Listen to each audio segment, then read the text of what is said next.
Hi, I'm Rena, and welcome to Biopic, a podcast story. This is a podcast where we dissect the good, bad, ugly, and absurd of this specific genre of motion picture, the biopic. If you want to learn more about us, our scoring system, and how we choose movies, please check out our special introductory episode, Introduction, Who Are We and What Are We Doing? This is not one of our regularly scheduled weekly podcasts. It's an extra that we're throwing out there with some bits that we cut from episode 17, Get On Up, and episode 18, Gotti. This is some of the material that we deemed to be irrelevant host banter, or cut for time, and because it was digressive or repetitive. Some of this sounds without context, like we are having a conversation in non sequiturs. So if this is your first time listening to Biopic, a podcast story, you should probably download one of our regular episodes or our introductory episode to get a better sense of who we are and what we're all about. I would especially recommend anything from episode 10 onwards because it took us a while to figure out sound quality and exactly what we were doing. Enjoy, and thank you for spending some of your time with us.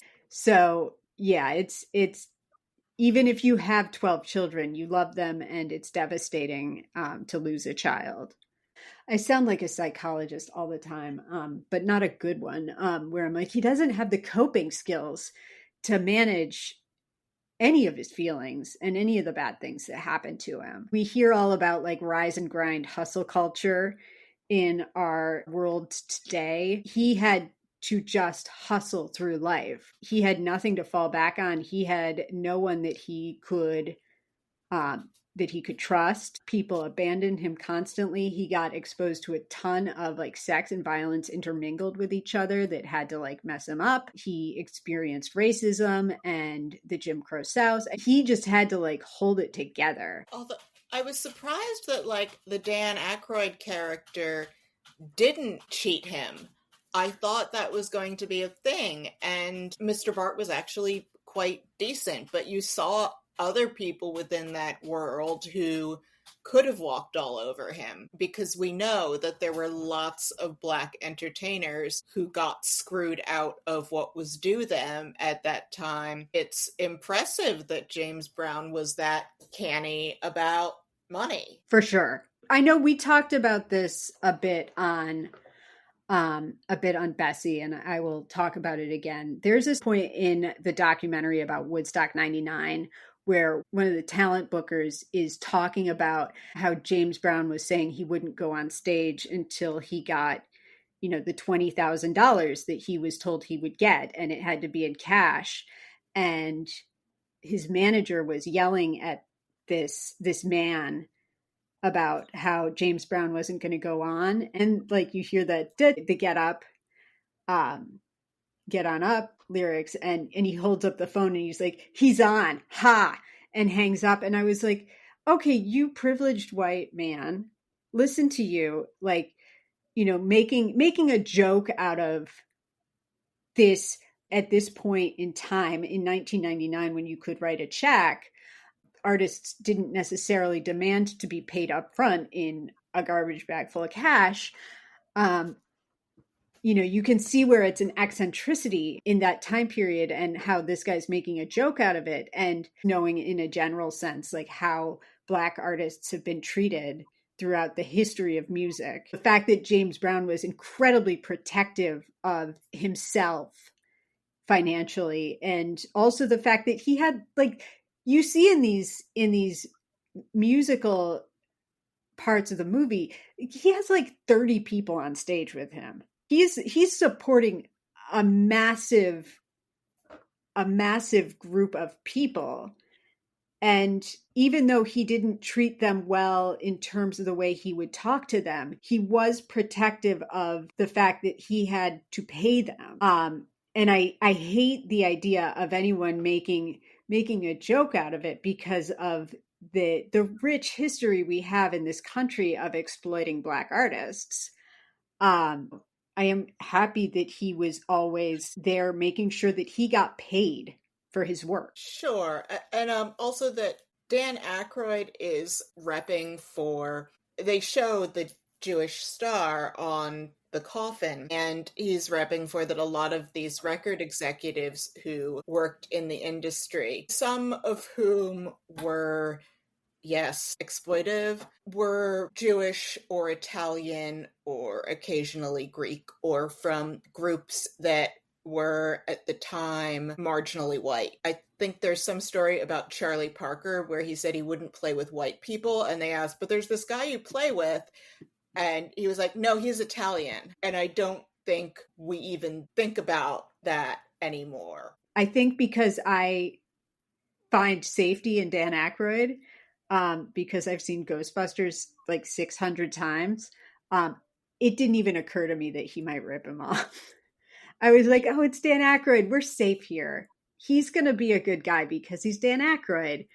And I brought up Nothing But Trouble at the top of this. He has made anti-art that has left me feeling quite the opposite of safe in a bad way. Is it me, or was Dan Ackyroyd wearing contact lens in this movie? Because I know he has the Bowie Jane Seymour mismatched eyes thing going on, but I didn't spot it here. He does? Yeah, Dan Ackyroyd's eyes don't match. Google. Oh my God, I didn't know that. I mean, he must be wearing contacts all the time. Kate Bosworth sort of has it too. No shit. Yeah, he has one brown eye and one green eye, and it's actually super prominent in Ghostbusters. I think I have a problem. Because I never noticed this. I never noticed people's eyes. Like, I went through the whole entirety of Evita being like, well, that's her eyes. I don't know. I have a theory that with real life, you only remember a person's eye color if there's somebody that you love. I know that my dad's eyes are blue, my mom's are brown, and I remember the eye color of the 5 men that I've been really stuck on, and my siblings. Outside of that, it's really weird. I'm not sure that I can remember people's eye color off the top of my head. I mean, there's people that I care about whose eye colors I don't remember right now. I have a problem with details. Sometimes the depths to which I am not detail-oriented are frightening. It's okay, but I mean, have you looked at a picture of Dan Ackyroyd's eyes online now? I did, and he does indeed have 2 different colored eyes. He has always had 2 different colored eyes. They must have put him in contacts for this. I feel like he had brown eyes in this. Yep, I'm going to co-sign on that. My God, God help me. Do you think like this is like an early sign of dementia? No, because if it's something you've never remembered, there's no reason for you to start remembering it now. I don't remember anything about anybody. It's terrible quality. I remember people who've slighted me, but I don't remember their eye colors. I remember my mom's mother had those amber eyes that people think only exist in fiction, where they were like amber with little like brownish reddish flecks in them. Oh, pretty. Yeah. You know, I know a lot of trivia. I know a lot of stuff about Jonestown, but I don't pay attention to anything, clearly. And I guess at least with the Ackyroyd thing, like I saw Ghostbusters for the first time when I was 5. I've never noticed this, so I guess it's okay. Yeah. Anyway, this took a dark turn. I think it was that dark.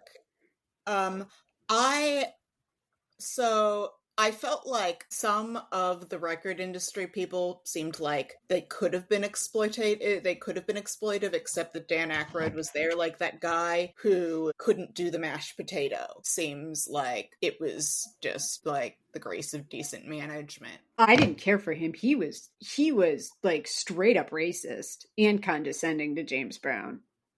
Yeah, it's okay, Sarah, because we've only been a point apart even when we've differed. There's no hugs, but they know what they're communicating to each other and that they accept each other and that what is being passed in that song is about as close as it's going to get. And that Bobby is giving up something and accepting that, but they're also like coming back to a place where they need each other. So it's a tiny bit romantic that way.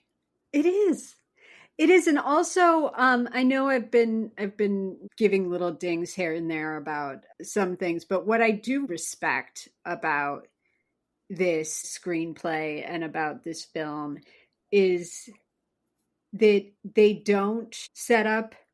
If you're making a biopic, like ending on this moment and that performance, like they could have totally made him likable in that moment, because who cares? He's dead. Print the legend. Like they could have done more to redeem him as a human in that moment if they wanted to. At no point did they compromise the fact that he had a lot of different things that made him up as a human. They print the truth and not the legend because they're not Al Stump, the terrible journalist. I mean, we were mad in that episode. I was so mad. I was so mad. I was so mad on so many levels. And you know what? I'm going to be mad next week when we talk about Gotti. I'm going to be furious. I just texted you a picture from his funeral. Is it the one of Michael Jackson standing over him? No. But just... I'm opening it. Wow, he looks like Eva Perón. Who are the two men hugging? I don't know. Apparently, they had to dismember his corpse over something related to paternity, which is wild. Yeah. It's one of those things where it's like, of course, that's how this ended. Also, the other thing with him not being a proto-capitalist monster, and I feel like that's an aggressive turn of phrase to use on anyone. Also inaccurate to say proto-capitalist when we were already living in a capitalist society the entirety of James Brown's life, in which he was quite proud to be a moneymaker. So there's no need for the proto there. I'm going to ask you a question, and I think I already know the answer to it, but I'm going to ask it anyway. Have you seen Rocky IV? Yes. Oh my gosh. Okay, I wasn't expecting that. So, as you may recall in Rocky IV, James Brown sings the entirety of the song Living in America while Apollo Creed dances with him in the boxing spectator match during which Apollo Creed gets beaten to death in the ring by a communist. If you distilled the 80s into a broth, that scene is the 80s. James Brown was a capitalist. He was a proud job creator. And also he was a wife beater. I understand that you may want to see a more sympathetic portrayal of him, but, walk it back here a little bit, Polyamorph. Yeah, and like great artists can feel with their art, but not project that into being decent human beings in their life. And that's what you see on their faces. What do you think Machiavelli was all about? I think he meant to say Machiavellian. Oh, no, I know, but I'm just wondering, like, say it is Machiavelli. What do you think that philosophy is? The Prince is about that it's better to be feared than loved in order to keep order. I'm assuming Machiavellian is some idea of that, but more business oriented. I'm thinking about this conspiracy now. So if everyone is kind of in this sort of conspiracy to be wicked and clever and everything, like, what is the end game of making a bunch of movies that are, quote, incredibly stupid about Black music?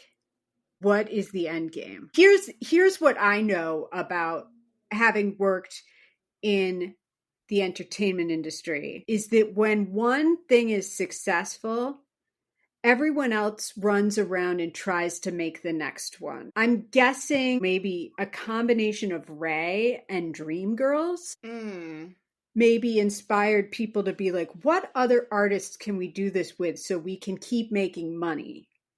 That is, I think, the actual scheme. Yeah, that's just how business works. People imitate the most successful thing until they reach an unacceptable point of diminishing returns. I don't see how this amounts to breaking the wheel or building a triangular wheel. So I have one more for you, Sarah. Okay. I was going to say that what you were just saying there, if we did musical drops, I would immediately have dropped in Living in America, because like that's what you just described is the American way. Yeah. Okay, read me the last review. Like it was a show. So he was a job creator. He was a capitalist. We know that he loved Ronald Reagan. And by the way, do you think James Brown shows up in the Reagan biopic? I hope not. I'm not sitting through that thing. I know. A trailer for it was on when I went to see Deadpool and Wolverine over the weekend, and it was unbearable to sit through that thing again. I was like holding my head in my hands to not look at the Reagan trailer again. At least we're finally watching something that's free on streaming. It's right to be free. The Cleopatra's first episode is free. The Conqueror was free. There are some decent things that were on HBO Plus that were. Gia was free. Well, HBO Plus, like, we're paying for that. Just because I don't have to pay when I watch something, we're still paying for it. Yeah, Gotti is free from a subscriber service. Gotti should be free. And also, no one should ever watch it. I take it personally that this movie exists because it is the Temu version of the work of my Lord and Savior, Martin Scorsese. It's disrespectful of him in its imitation of his work. You'll see. I'm going to be furious. Oh, and God. And I was like, oh God, I gotta get out of here. And as soon as those 38 names have gone by, and I shouldn't use soon in that, I honestly, like, it became like a joke where I'm counting them and I'm going, oh, holy crap, when is this whole movie going to be producer credits? Is this just going to be an hour and 50 of producer credits, and then John Travolta is going to wheel himself out on screen and make that face that he makes when he's acting like a bad guy and say like two things, and then they're going to be like, end credits, and that's Gotti. But as soon as all those credits have gone by, as soon as we have been threatened by the presence of Pitbull on the score of this film, John Travolta is there standing in front of the George Washington Bridge, I think because he did that in another movie once. That's my guess. I'm like, oh, look, it's like Saturday Night Fever. Look, this movie's reminding me of a better movie where John Travolta showed that he had range, because sometimes he used to do that and he doesn't really do that anymore. And he's talking right to the camera and I'm like, he's looking at me and he's talking. Right. So I have shared my initial feelings, and I want to just say, as an overview of this film, this is barely a movie. I mean that in the sense of, first of all, there's no structure or thesis statement to this as a biopic. And it's unfortunate that we're watching this the week after Get On Up, which had all of those things while also being filled with interesting storytelling devices. Scenes in this movie have two exchanges of dialogue between two characters before they go on to the next scene. Episodic, and it's also episodic in this way where you can tell like everything is its first or second take, because I read somewhere, and then the Wikipedia description doesn't really do a good job bearing out whether or not this is true, and I probably read it on IMDB, which is not exactly the Oxford English Dictionary, but still, that they shot 20 days total, and you feel that, because that's a lifetime movie schedule is 20 days. And if this shot for 20 days, that would explain why scenes can't have more than 3 lines in them, because like nobody's got time for that. These things all happened. Some of them didn't happen exactly the way they happened. Like there's a scene in a courtroom where I'm like, I don't think that they were sitting there together at the defense table. Like that level of this didn't happen, but it's all about like the way the perspective of it is.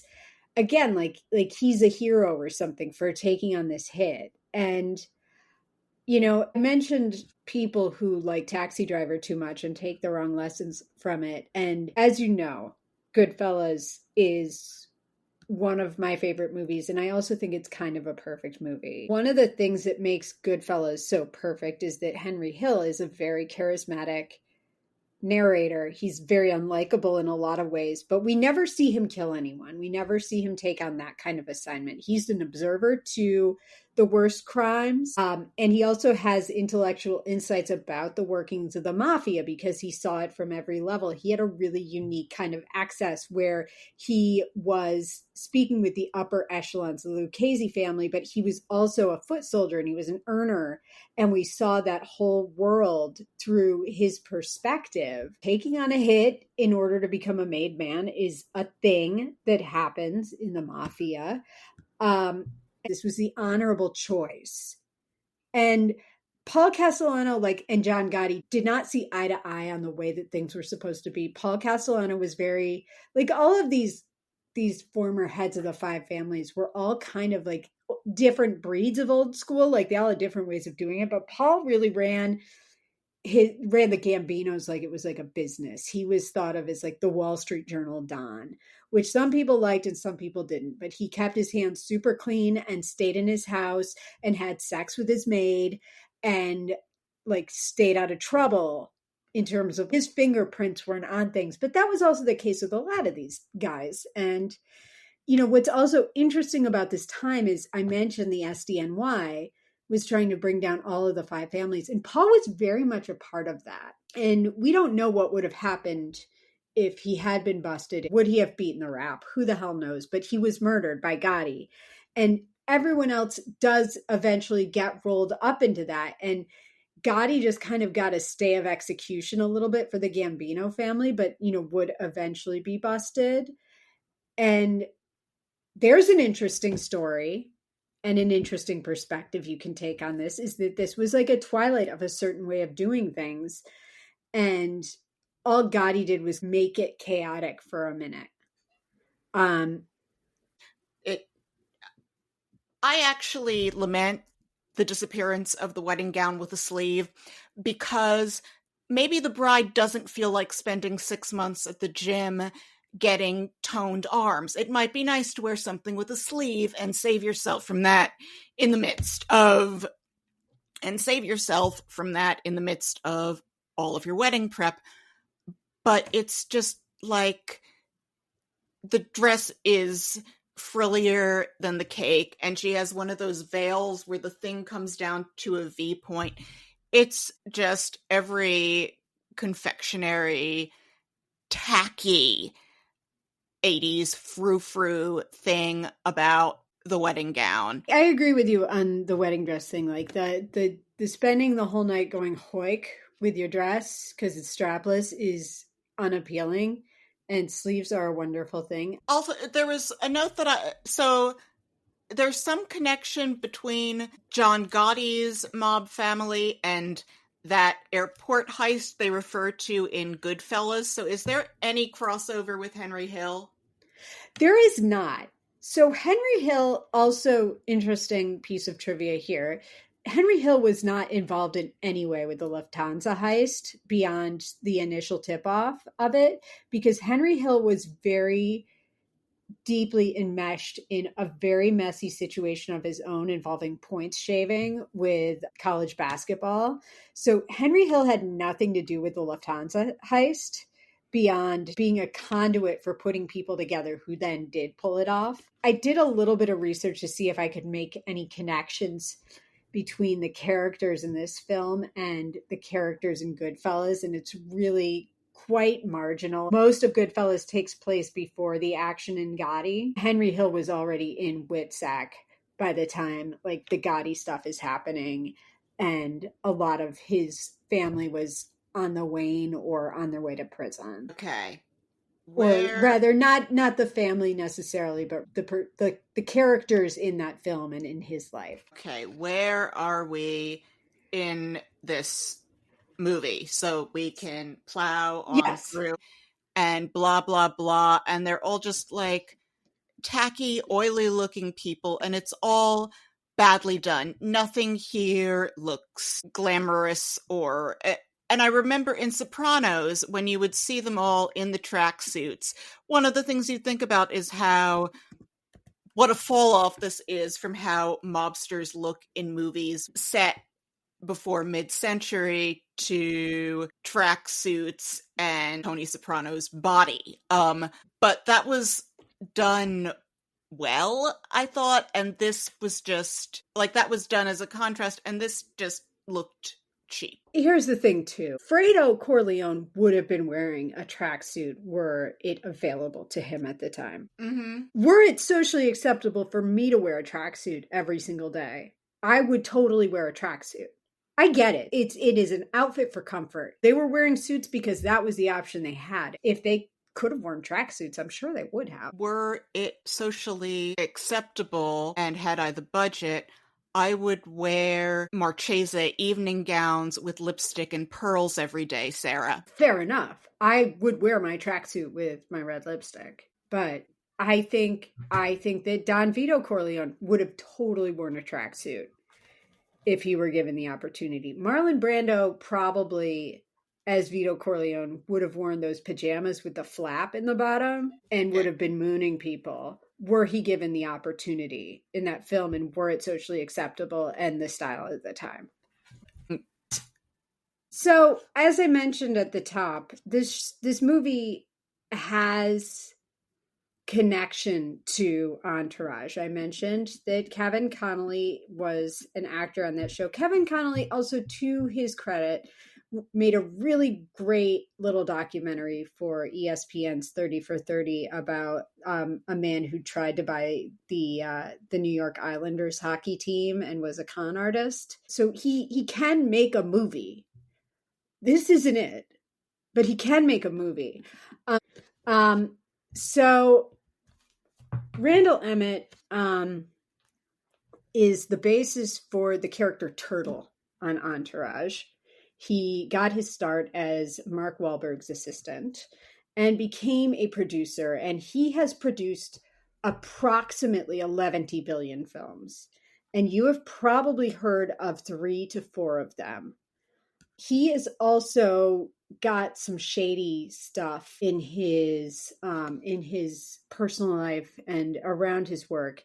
He co-founded a production company with a man named George Furla, and they are underwritten by a Dubai-based film financier, you know, where all good things come from in the entertainment industry, and founded Emmett Furla Oasis Films. There's been a couple of things that have been exposed about him in terms of his relationships with women. I mentioned the Bravo universe because he was the partner for a while with one of the people on Vanderpump Rules, Lala Kent, and then they broke up. Okay. Yeah. And also maybe elder abused Bruce Willis. I wasn't there. I don't know. Allegedly. I know. That is no way to treat John McClane. I know. It's really sad. And people around Bruce just let it happen? Yeah, it's kind of messy. It seems like he is in very much in the care and embrace of his family now. I think also Bruce wanted to make as much money as he could to care for his family, which is also sad and horrible. Oh, geez. This movie started off with people like Al Pacino and Joe Pesci and Barry Levinson attached to it, and this is where it ended up. And it's like you see how it kind of disintegrated on its way to becoming a thing where, like, I mean, Barry Levinson isn't where Barry Levinson was in 1992, but is a good enough filmmaker. Like, he could have gotten this made into a 2-part, mini series for HBO with credible performers in it and with like a point of view.